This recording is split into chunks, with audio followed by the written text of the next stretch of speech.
السلام علیکم۔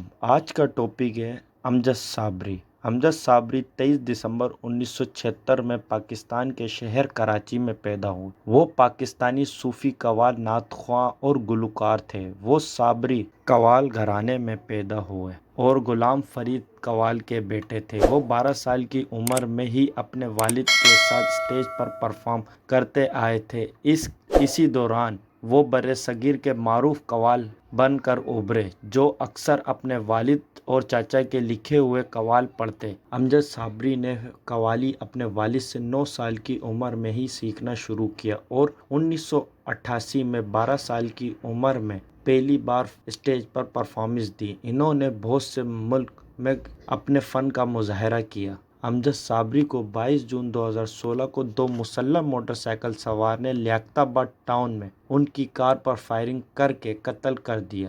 وہ کراچی شہر کے لیاقت آباد علاقے میں واقع اپنی رہائش سے نکل کر نجی ٹیلی ویژن کے اسٹوڈیو جا رہے تھے۔ امجد صابری کو 2 بار، ایک بار سر میں اور ایک بار کان پر گولی ماری گئی۔ اس کے بعد تمام مسافروں کو عباسی شہید اسپتال منتقل کیا گیا، جہاں صابری کی وفات ہو گئی۔ ان کا قتل ایک سرنگ کے قریب ہوا جو ان کے والد غلام فرید صابری کے نام پر تھا۔ کراچی میں ہزاروں افراد نے صابری کی آخری رسومات میں شرکت کی۔ امجد صابری کو پاپوش نگر قبرستان میں والد کے پہلو میں دفن کیا گیا۔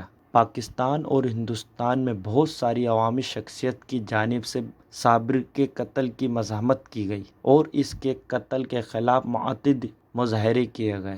پاکستان میں ان کے قتل کی خبر پر شدید عوامی رد عمل دکھایا گیا۔ پاکستانی صدر، وزیر اعظم اور پنجاب کے وزیر اعلیٰ اور سندھ کے وزیر اعلیٰ سمیت کئی سیاسی رہنماؤں نے مزاحمت کی۔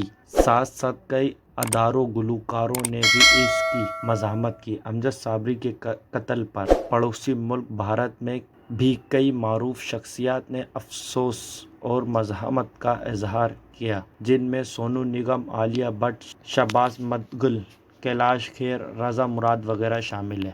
2018 میں صابری کی وفات کے بعد ان کو صدر ممنون حسین نے ستارہ امتیاز پاکستان کا تیسرا سب سے بڑا شہری اعزاز سے نوازا گیا۔